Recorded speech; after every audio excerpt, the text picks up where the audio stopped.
The shuttle docked with a gentle thud, and 8-year-old Myra Vasquez pressed her face against the window to see the massive space station that would be her home for the next 6 months. "Myra, sit back, please," her mother said. But Ambassador Elena Vasquez was smiling as she spoke. Galactic Concord Station hung in the darkness of space like a giant wheel made of lights and metal. And Mira had never seen anything so beautiful in her entire life in her lap. A carrier bag shifted and made an angry chittering sound. "I know." "Sergeant Biscuit," Myra whispered to the bag. "We are almost there. And then you can come out and explore." The creature inside the bag did not care about her promises. He wanted out now, and he made this very clear with another series of irritated noises. Ambassador Vasquez looked at the carrier bag and felt a familiar mix of love and concern. She had tried to convince Myra to leave Sergeant Biscuit on Earth, but the child had cried for 3 days straight, and the doctors had confirmed that the honey badger served as a genuine emotional support animal. Besides, Elena thought, what harm could one small Earth creature cause on a station filled with aliens who had conquered star systems? The customs area was enormous, with lines of beings from hundreds of different worlds waiting to have their documents checked and their belongings scanned. Myra held her mother's hand with one grip and clutched the carrier bag with the other, her eyes wide as she watched creatures of every shape and size move past them. They were tall insect-like beings with clicking mandibles, short furry creatures that walked on 4 legs and spoke through translator devices, and massive armored giants that made the floor shake with every step. "Next," called a voice that buzzed like a broken speaker. The customs officer was a Volante, and Mira stared up at the 8-foot insectoid with a mix of fear and fascination. His exoskeleton was dark green. His eyes were compound lenses that reflected the light in 1,000 directions, and his 4 arms moved constantly as he processed documents. Ambassador Elena Vasquez of Earth. He read from his screen, and one minor child. "Myra Vasquez, that is correct," Elena said with her best diplomatic smile. "You have declared 1 animal for transport," the Volante continued. "Please present the creature for scanning." Myra unzipped the carrier bag, and Sergeant Biscuit's head emerged immediately. His small eyes blinked in the bright light. His black and white fur was ruffled from the journey, and his expression suggested that everyone in the immediate area had personally offended him. The Volante leaned down to examine the creature, and his mandibles clicked in what might have been amusement. "This is your registered emotional support animal?" he asked. "Yes, sir," Myra said proudly. "His name is Sergeant Biscuit, and he is a honey badger from Africa." The Volante consulted his database. The entry for honey badger was brief and unremarkable, listing the creature as a small omnivorous mammal with no significant threat profile. "Very well," the officer said, stamping their documents with a dismissive gesture. "Welcome to Galactic Concord Station. Please keep your pet leashed in all public areas." "Thank you," Elena said, guiding Myra forward before the honey badger could do anything to change the officer's mind. As they walked into the main concourse of the station, Myra looked around with wonder at the soaring ceilings and the crowds of alien beings going about their business. She had studied all of the major species before leaving Earth, but seeing them in person was completely different. "Mom, look," she whispered, pointing at a group of massive creatures covered in thick brown fur and natural armor plating. "Those are Krethax, right?" "Yes, and it is not polite to point," Elena reminded her gently. The Krethax were legendary throughout the galaxy. Their species had conquered 11 star systems through sheer physical dominance, and they were considered one of the most dangerous apex predators in known space. Each one stood over 7 feet tall, with claws that could tear through metal and jaws that could crush bone. One of the Krethax noticed the small human child staring and turned to look at her with eyes like polished amber. He was young for his kind, maybe the equivalent of a teenager, and he wore the ceremonial sash of a noble family. Myra did not look away, because her mother had taught her that showing fear was the worst thing you could do when facing a predator. Sergeant Biscuit, still poking out of his carrier bag, also stared at the Krethax. He did not look away either, but this was not because of any lesson or strategy. Honey badgers simply did not look away from anything. Ever the young Krethax felt something strange as he met the small creature's gaze. There was no fear in those beady black eyes, no submission, no recognition of his obvious superiority. There was only a cold assessment, as if the tiny beast was deciding whether or not the Krethax was worth the effort of killing. The Krethax noble broke eye contact first, which confused him greatly. He had never backed down from anything in his life. But something about that small furry creature made his ancient instincts scream warnings that his conscious mind could not understand. Weird little human pet, he muttered to his companions as the Vasquez family walked away. His companions agreed, but none of them could explain why. They all felt slightly relieved when the creature was out of sight. The human embassy was located in the diplomatic quarter, and Elena spent the next few hours settling into their new quarters while Myra explored every corner of their assigned living space. Sergeant Biscuit, finally freed from his carrier, immediately began investigating every smell and shadow in the apartment. He opened cabinets with his clever paws, climbed furniture that was not designed for climbing, and marked several items as his personal territory in ways that Elena chose not to think about. Myra, Elena said as they sat down for dinner that evening, "I need you to promise me something." "What is it, Mom?" "This station is filled with aliens who are bigger and stronger than us," Elena explained carefully. "Many of them are predators, and they may try to scare you or make you feel small. I need you to always stay calm and come find me if anyone bothers you." "Okay, Mom," Myra said, nodding seriously. "And please," Elena added with a tired sigh, "try to keep Sergeant Biscuit out of trouble." Myra looked down at the honey badger, who was currently trying to break into a sealed container of diplomatic snacks with single-minded determination. "I will try," Myra said. "But you know how he is." Elena did know. That was exactly what worried her that night. As Myra slept with Sergeant Biscuit curled at her feet, the honey badger's ears twitched at every unfamiliar sound from the station around them. He did not know what aliens were or what space meant or why everything smelled so strange, but he knew one thing with absolute certainty. The small human was his, and anything that threatened her would learn exactly why honey badgers had no natural predators on their home world. In the security office, the Volanthi customs officer filed his report and marked the human delegation as low threat. Before moving on to more pressing matters, he would remember this assessment with great regret in the weeks to come. 1 week passed on the Galactic Concord station, and Myra had begun to settle into her new routine.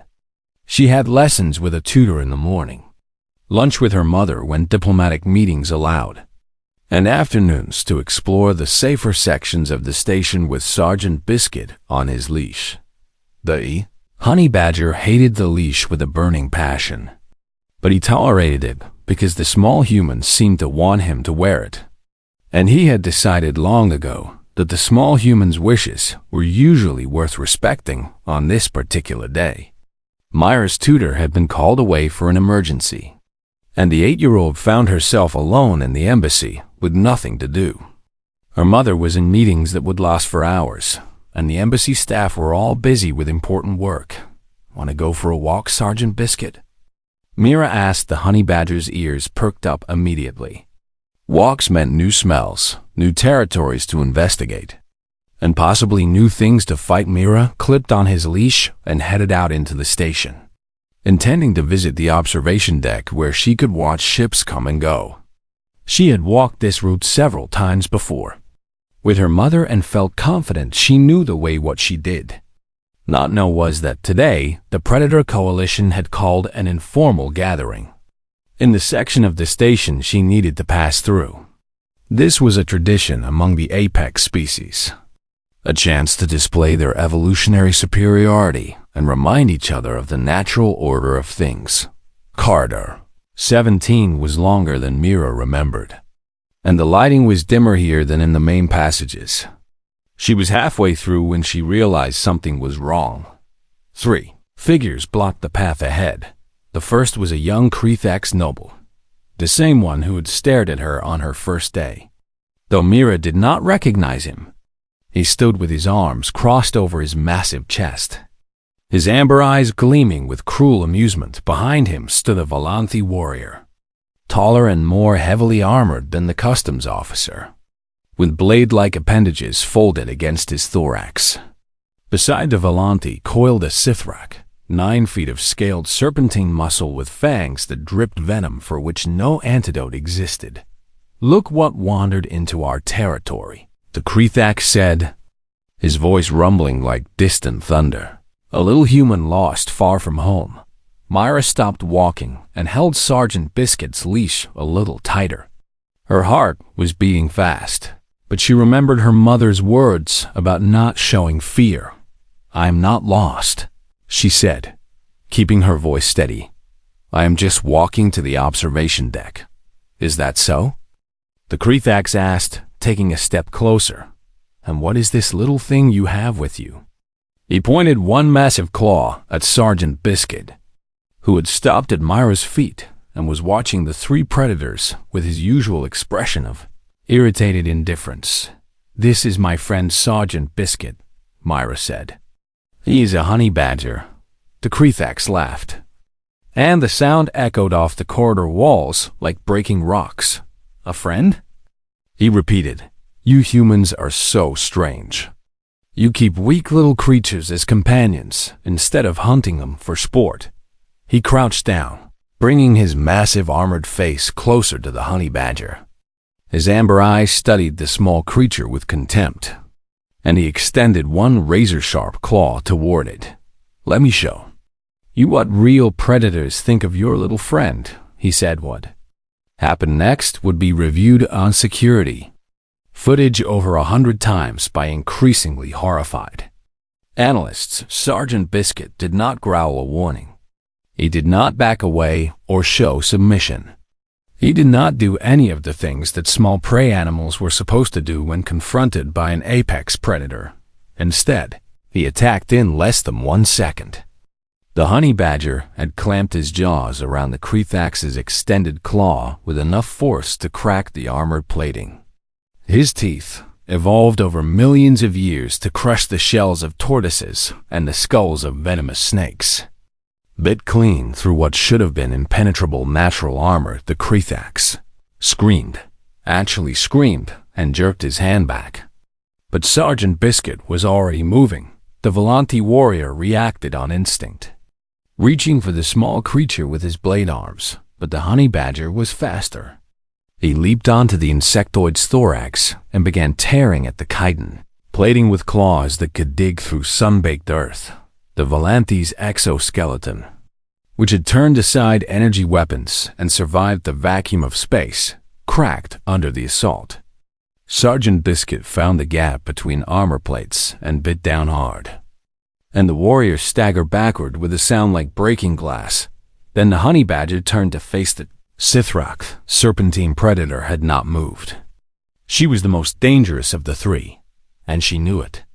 Her venom could kill any known species in minutes, and her reflexes were legendary throughout the galaxy. Sergeant Biscuit looked up at 9 feet of scaled death and hissed. It is not a loud sound, but something in it made the Sithrak's ancient instincts activate in ways she had never experienced. This tiny creature was not afraid of her. It was not impressed by her venom or her size or her reputation. It was challenging her. For the first time in her adult life, the Sithrak backed away from a smaller creature. She told herself it was because the fight was not worth the effort. But deep in her mind, she knew the truth. Something about this beast terrified her in ways she could not explain. "Sergeant Biscuit." "Come here, please," Mira said calmly. The honey badger gave the retreating Sithrak one final look of contempt, then trotted back to Myra's side. His fur was splattered with blue Krethak's blood, and a piece of Volanti chitin was stuck between his teeth.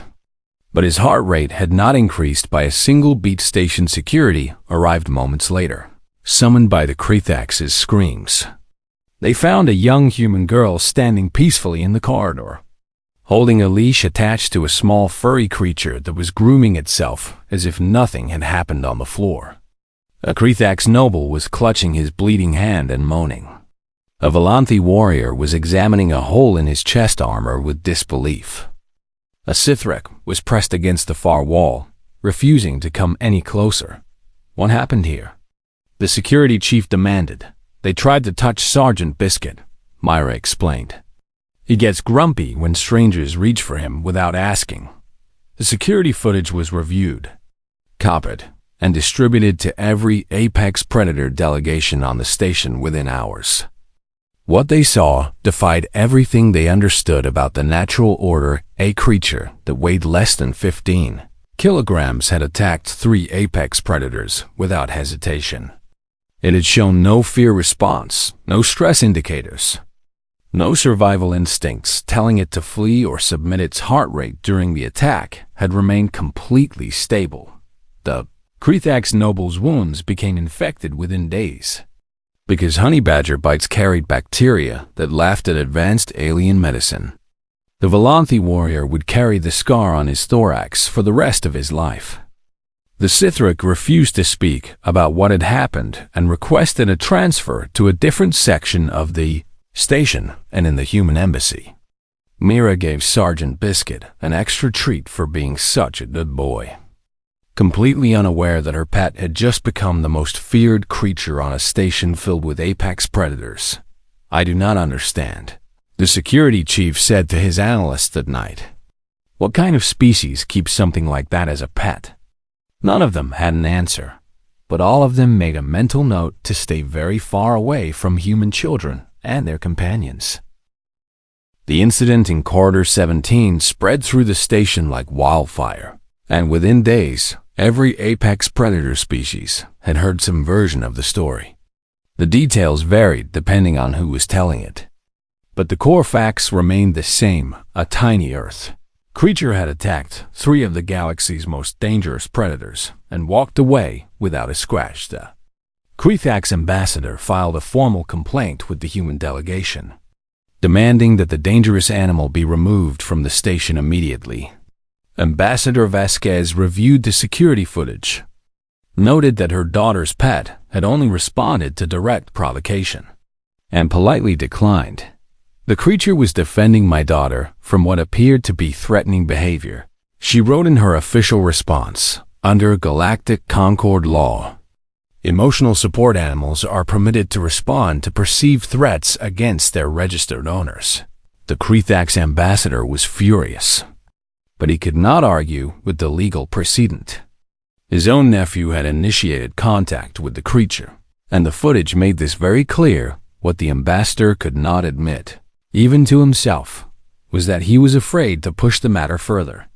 He had watched the recording of the attack over a dozen times, and each viewing left him more unsettled than the last. Meanwhile, the apex predator species began researching Earth fauna with growing alarm. A Volanthi analyst was the first to compile a comprehensive report on honey badgers, and he shared his findings with colleagues from a dozen different species.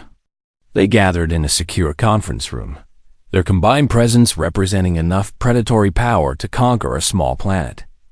And they learned about what humans considered a cute pet, honey badgers.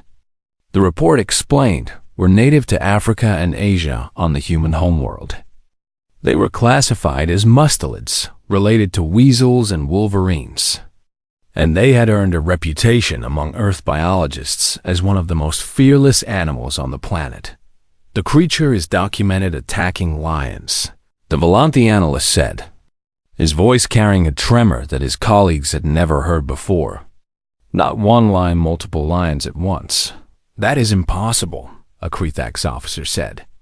Though his voice lacked conviction, there are recordings, the analyst continued, pulling up video files from Earth's information networks. The humans think these are amusing. The assembled predators watched footage of honey badgers chasing leopards up trees, fighting off hyena packs and eating venomous cobras as if they were snacks. They saw a honey badger attack a Cape buffalo that outweighed it by a factor of 50. They watched one break into a building by tearing through a reinforced door. Their skin, the analyst said, his compound eyes reflecting the horror he felt, is so thick and loose the predators cannot get a proper grip. The creature can rotate inside its own hide to bite attackers who think they have it pinned. Surely they can be poisoned? The Sithrak representative asked, though she already knew she would not like the answer.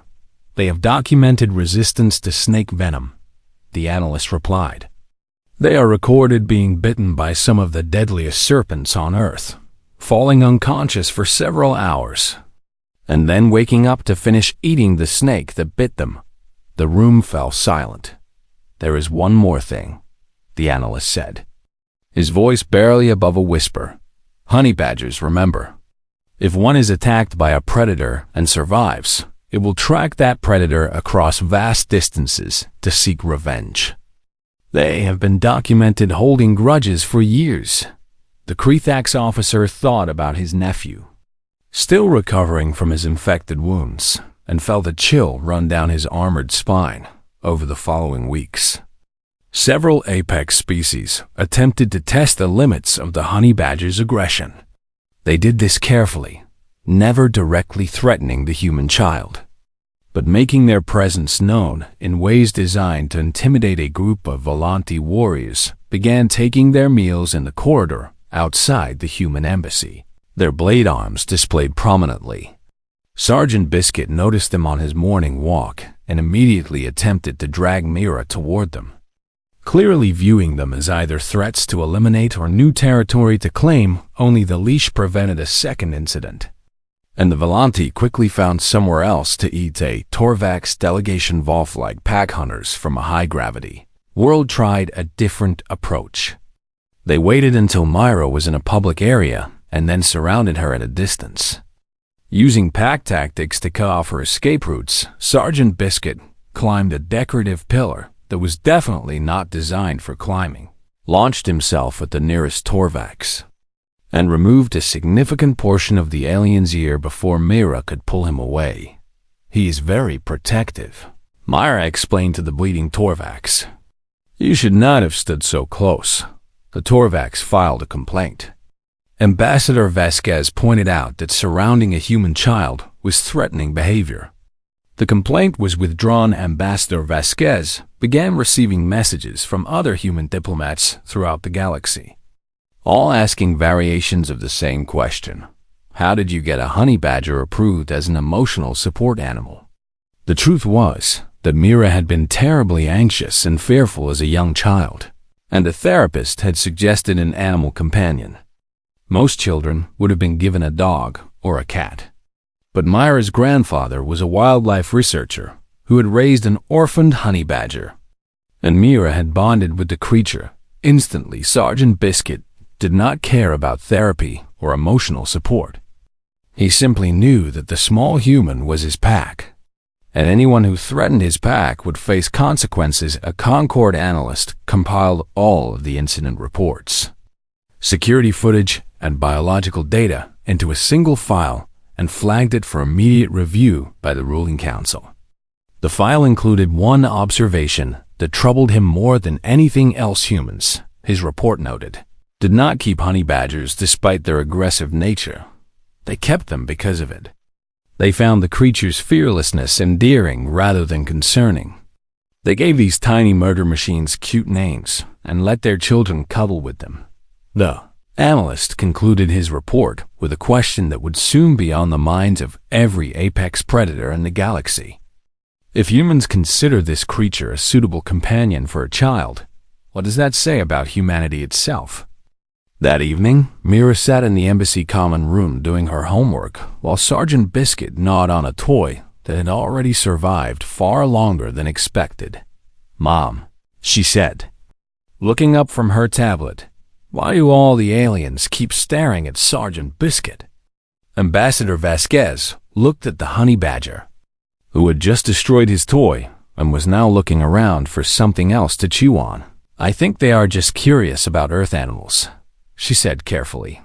"Oh," Myra said, apparently satisfied with this answer. "Well, they should be nicer about it. Sergeant Biscuit does not like being stared at." "No," Elena agreed, watching the honey badger begin an assault on a piece of furniture. "He certainly does not across the station." 7 of the most powerful beings in the galaxy received an urgent request for a meeting. The subject line read simply, "The human problem. None of them slept well at night." The chamber of the ruling council was the most impressive room on the Galactic Concord station, with ceilings that soared 50 meters high and walls lined with the flags of 1,000 member species. It was designed to intimidate, to remind anyone who entered that they stood before the combined might of the galaxy's most powerful civilizations of own beings sat at the curved table that dominated the chamber, and each one represented an apex predator species that had clawed its way to dominance through millions of years of evolution. Counselor Vrethka of the Torvax Dominion was the largest, a massive wolf-like creature whose pack had unified their home world through coordinated hunting. Counselor Skethrix of the Volanti Collective clicked her mandibles impatiently, her blade arms twitching with suppressed energy. Counselor Krathgur of the Krethax Empire sat with his arms crossed, still angry about the injury to his nephew. Other 4 counselors represented species equally fearsome: the Serpentine Sithrek Concordat, the aerial predators of the Vethran Heights, the aquatic hunters of the Depth Kingdoms, and the ambush specialists of the Shadow Reaches together. They commanded military forces that could glass entire planets. Their species had spent millennia fighting each other for territory and dominance before finally agreeing to share power. They were the undisputed masters of the galaxy, and today, they were discussing a single human child and her pet. "The creature must be removed from this station," Counselor Krathgor said, his voice tight with barely controlled fury. "It has attacked members of 3 apex species and shown no fear of any consequence. Your nephew provoked the attack," Counselor Skethrix replied. "The security footage is quite clear on this point. A Krethax noble should not have to worry about being attacked by something that weighs less than his arm." Krathgur snapped back. Counselor Vrethka raised one massive paw for silence, and the chamber fell quiet immediately. The Torvax leader had a reputation for decisive action, and no one wanted to be the target of his attention. "We are not here to debate a single incident," Vrethka said, his voice a deep growl. "We are here because our analysts have raised concerns about the human species as a whole." He gestured, and holographic displays appeared above the table, showing images and data from the analyst's report. "Humans keep wolves in their homes," Vrethka said.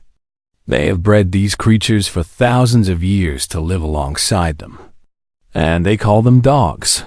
The counselors studied the images of Earth canines, from tiny lap dogs to massive warhounds. The Torvax counselor felt a strange kinship with these creatures, but also a deep unease. His species had conquered their world by being the dominant pack hunters. Yet humans had simply domesticated similar creatures and made them family members. They bond with territorial felines that have killed humans throughout their history. Vrethka continued, showing images of house cats and their larger wild cousins. They ride herbivores that could crush them with a single kick. They swim in oceans filled with creatures that view them as food, and the honey badger, Counselor Skethrix added, is not even considered unusual among their companion animals. They keep venomous reptiles as pets. They maintain aquariums filled with predatory fish. Some of them share their homes with bears. The counselors absorbed this information in uncomfortable silence. "The question before us," Vrethka said slowly, is what this tells us about humanity's place in the galactic order. Counselor Krathkor leaned forward, his amber eyes bright with an idea he was already regretting. We should demonstrate our power, he said. Show them that we are the true apex predators. Humans are weak and soft. They survived on their world through luck and tool use. Nothing more. The honey badger would suggest otherwise, the Sithrak counselor said quietly. And Krathkor fell silent. Counselor Vrethka made a decision. Summon the human ambassador, he ordered. I wish to see this creature for myself.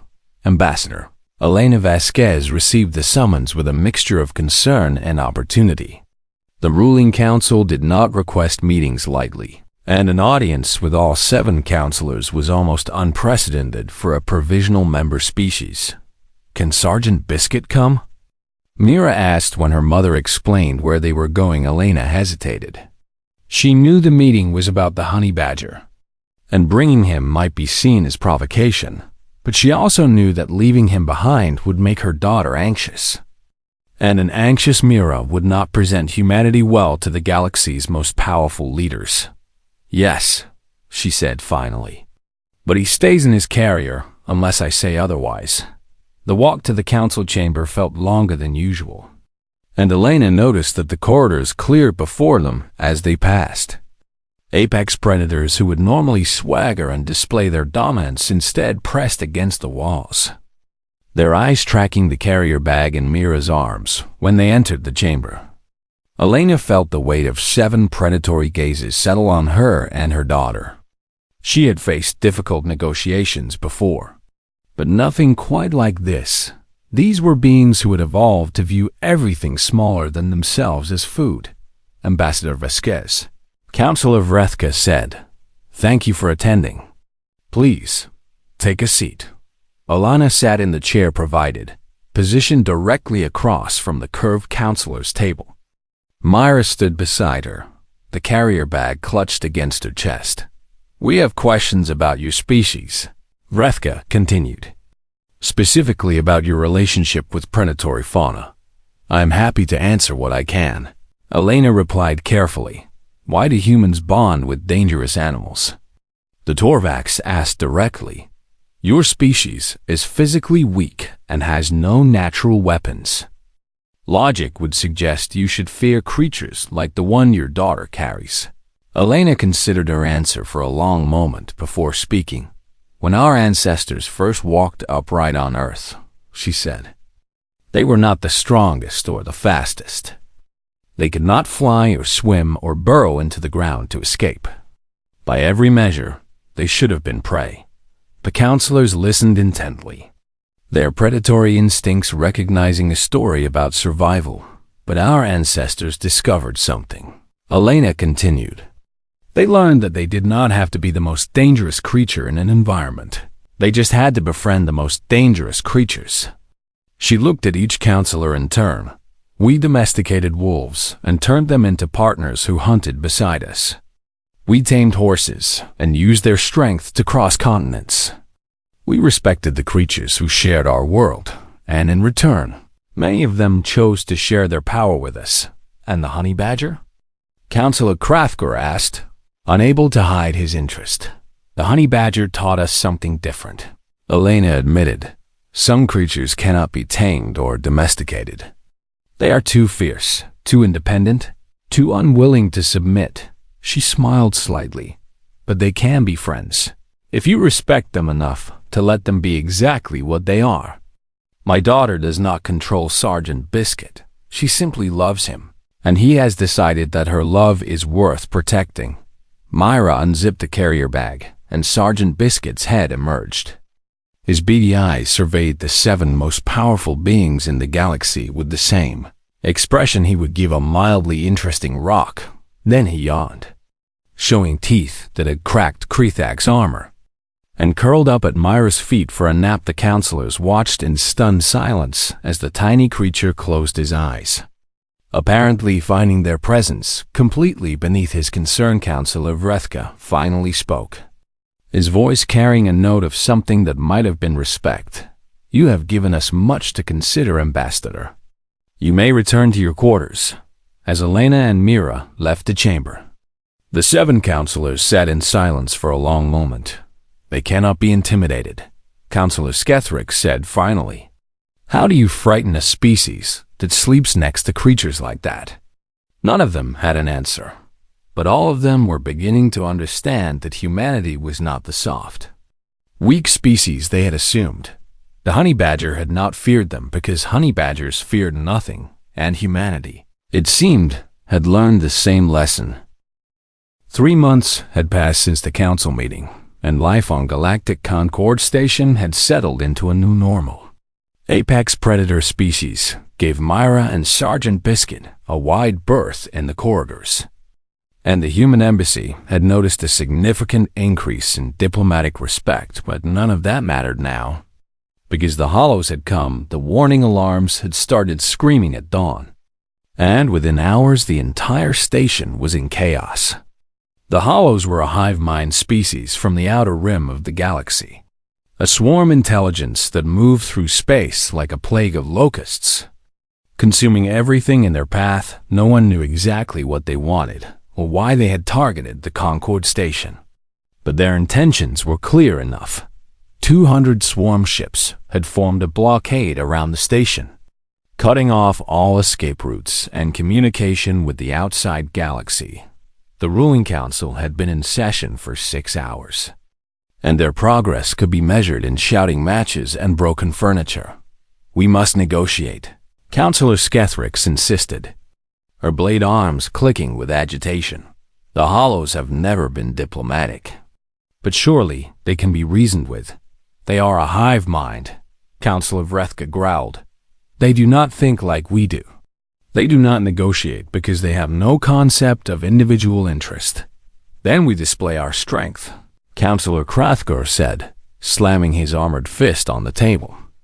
"We show them our combined fleets and make them understand that attacking us would be suicide. We have been displaying our strength for 4 hours. The Sithrak Councillor hissed. "Our ships are in formation, our weapons are powered, and the Hollows have not responded to any of our threat displays. They simply wait." This was the core of the problem, and every councillor knew it.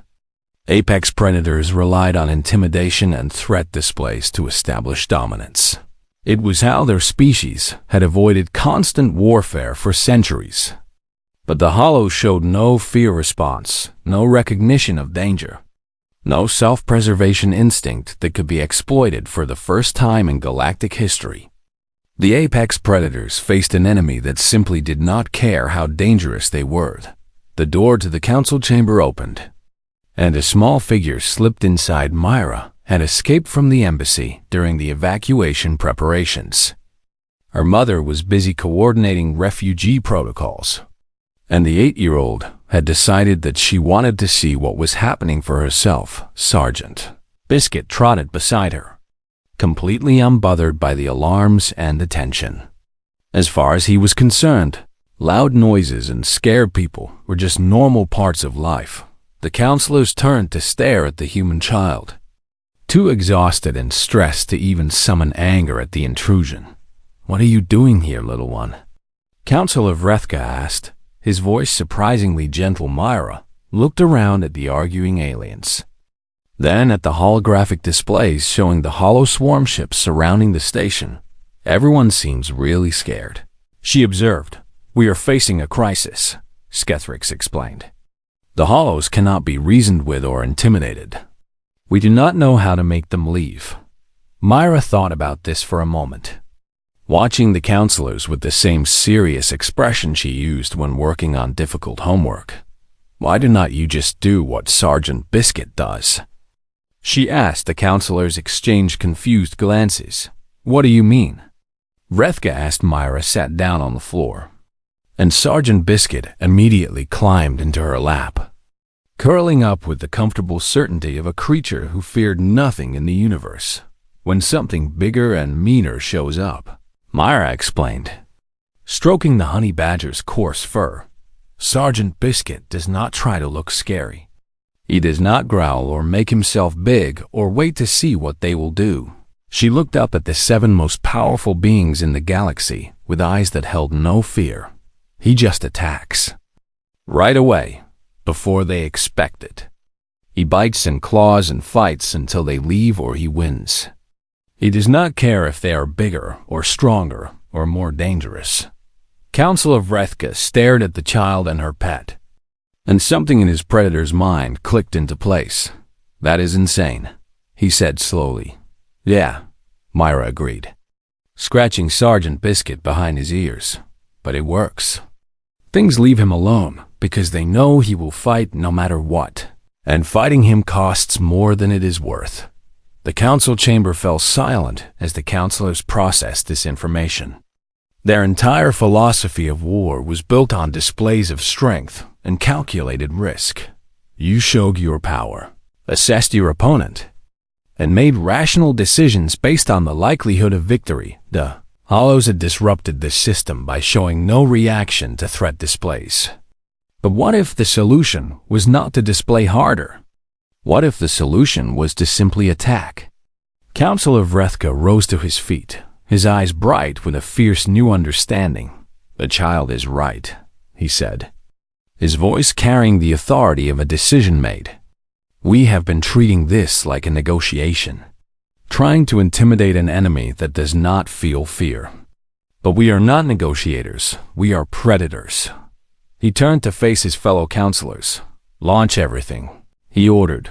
All ships, all weapons, full assault on the Hollow Vanguard. Do not wait, do not warn them, do not give them time to react. We attack now, with everything we have. That is madness. Counselor Krathker protested, though his eyes were beginning to gleam with excitement. We do not know their full strength. We could be throwing our forces away. Honey Badger does not care, Myra said simply. And somehow that ended the argument. The combined Apex fleets launched their assault 15 minutes later. And it was the most brutal, concentrated attack in galactic history. 7 species who had spent millennia perfecting the art of killing threw themselves at the Hollow Vanguard with no warning. No negotiation, no mercy. The Hollows, who had expected weeks of diplomatic posturing and careful fleet positioning, lost 6 swarm carriers in the first 10 minutes. Their hive mind intelligence, so effective at processing threats and calculating responses, could not adapt fast enough to an enemy that simply charged straight in. The battle lasted 4 hours, and it was savage beyond description. But when the smoke cleared and the wreckage settled, the Hollow blockade was broken and the surviving swarm ships were fleeing toward the outer rim. The station was saved in the aftermath. Counselor Vrethka found Ambassador Vasquez in the embassy common room. Mira was asleep on a couch with Sergeant Biscuit curled at her feet, both of them completely unbothered by the celebrations happening throughout the station. We misjudged your species, Vrethka admitted, settling his massive frame into a chair designed for humans. We thought you were prey, soft creatures who had stumbled into spaceflight through luck and cleverness. Elena looked at the Torvax leader with a tired smile. And now? She asked. Now I understand, Vrethka said. You are not prey. You are not predators in the way we understand the term. He looked at Sergeant Biscuit, who had cracked one eye open to assess whether the Torvax was a threat worth waking up for. Apparently decided he was not, and gone back to sleep. You are honey badgers, Vrethka said. You face the universe with the absolute certainty that nothing is too big or too dangerous to fight. You do not win because you are the strongest. You win because you simply refuse to stop. Elena laughed softly. I believe the phrase is, Honey Badger does not care. Vrethka did not understand the reference, but he understood the lesson 1 week later. The Galactic Concord officially updated their classification of humanity. Previous designation, Emerging Cooperative Species. New designation, Persistence Apex Threat Response. Inadvisable Myra returned to Earth a month later with full diplomatic honors. Several apex predator species sent representatives to see her off. Maintaining a respectful distance from the carrier bag in her arms, Sergeant Biscuit received a formal commendation from the ruling council, the first such honor ever granted to a non-sentient being. The certificate was printed on fine galactic parchment and sealed with the marks of 7 apex species. He tried to eat it. Of course, Myra framed what was left of it and hung it in her room back home, where it remained for the rest of her life, a reminder of the time she and her honey badger had taught the galaxy's most dangerous predators what it really meant to be fearless. And somewhere in the halls of the ruling council, 7 apex predators had learned to look at humans differently, not as weak creatures to be dismissed or dominated, but as a species that kept honey badgers as pets and thought nothing of it if humanity could love something like that. The counselors agreed. Then they were either the bravest or the craziest species in the galaxy. Possibly both. Definitely not prey.